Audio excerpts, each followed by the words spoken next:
Hello students, today we will discuss CBSE NCERT class 9th chapter 5, the fundamental unit of life. Now let's see what's the fundamental unit.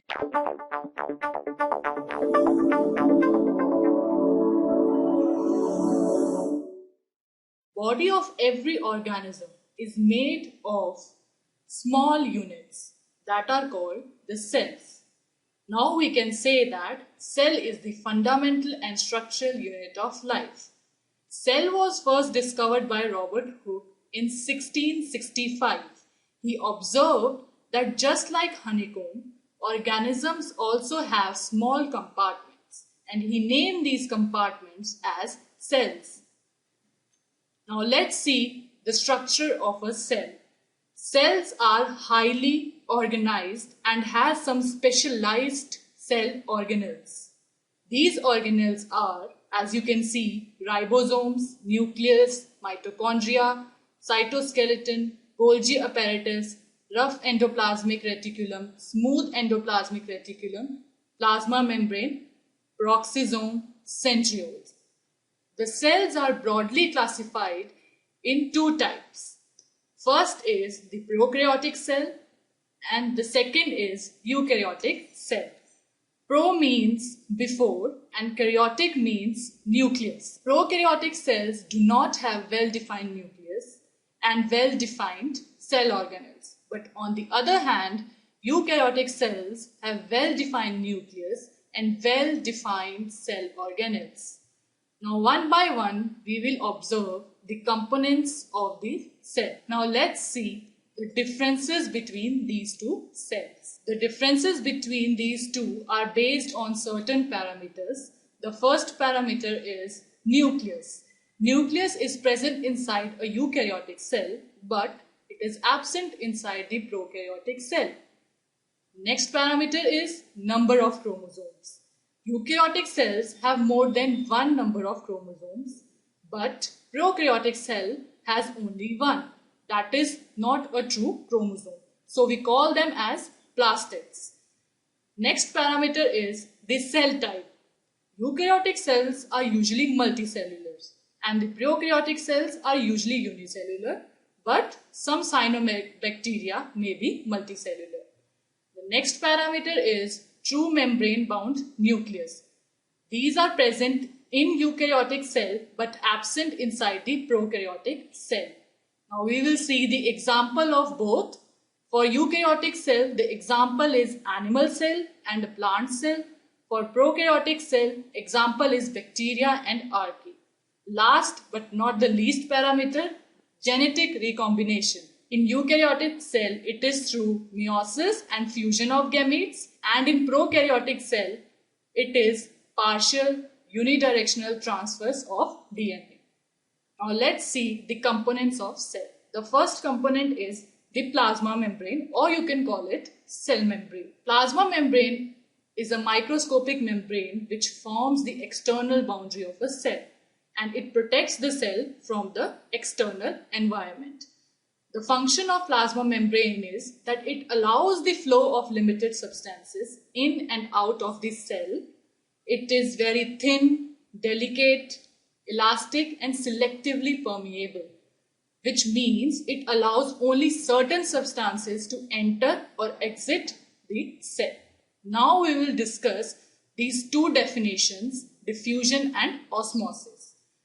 Diffusion. Diffusion is basically the process of movement of substances from high concentration to the low concentration. These substances can be amino acids, carbohydrates or lipids. On the other hand, osmosis is just the movement of water from high concentration to the low concentration. As you can see the diagrams of both. Now let's discuss the next component, cell wall. The cell wall is a structural layer that surrounds some types of cell. Plant cells have both the cell wall and the cell membrane, and the animal cell has only cell wall. The function of the cell wall is that it protects the plasma membrane and it determines the shape of the cell. Next component and the most important component of the cell is nucleus. Nucleus is very dense and is generally spherical in shape. Nucleus is important because it carries all the genetic material that is to be passed from a parent to future generation. It is bounded by two membranes forming a nuclear envelope, and in this envelope we have nuclear membrane and nuclear pores. The function of the nucleus is it plays the central role in cellular reproduction, which is that one cell divides into two, and it is the powerhouse of genes. The next component is the cytoplasm. Cytoplasm is basically part of a protoplasm and it surrounds the nucleus. It is the fluid that is filled inside the nucleus and carries all the organelles of the cell. Now, what are cell organelles? Cell organelles are specialized parts of cell which perform different functions inside the cell. Cell organelles are specialized parts of cell which perform different functions inside the cell. Now let's see what are these cell organelles. The first one is endoplasmic reticulum, then is the Golgi apparatus, then lysosomes, mitochondria, vacuoles and plastids. Now further we will describe each of them in detail. The first one is the endoplasmic reticulum. Endoplasmic reticulum is network of tube-like structures. These are very long tube-like structures, and in some cells they are oblong bags. It is of two types: rough endoplasmic reticulum, in which the ribosomes are present, and the second one is smooth endoplasmic reticulum, in which the ribosomes are absent. Basically, ribosomes are the builder of proteins inside the cells. The function of endoplasmic reticulum is that it gives the internal support to the cell. It is the skeleton system of the cell. It transports the protein and it works as a cytoplasmic framework. Next is the Golgi apparatus. The Golgi apparatus is named so because it was discovered by a scientist named Camillo Golgi in 1843. We can call it Golgi body or Golgi complex. The basic function of these Golgi bodies is to store, modify, dispatch substances from endoplasmic reticulum to the other parts of the cell. And the last one is that they help in the formation of lysosomes. Now let's see what are these lysosomes. Lysosomes are basically formed by Golgi bodies. These are very small, spherical sac-like structure, and they are mostly found in eukaryotic cells. The lysosomes are the digestive system of this cell. They have certain digestive enzymes which help in the digestion of foreign substances that have entered the cell. Now what happens if the cell is damaged or ruptured? These lysosomes burst and the digestive enzymes present inside these destroy their own cell, or they eat their own cell. Main function is digestion of foreign substances, and they help to keep the cell clean. And sometimes they are called the suicidal bags of the cells. Now next one is the mitochondria, which is the powerhouse of the cell. Mitochondria is small rod-shaped organelles. The main function of mitochondria is to provide the energy that is required for the chemical reactions inside the cell. And it provides the energy in the form of ATP, which is the energy currency of the cell.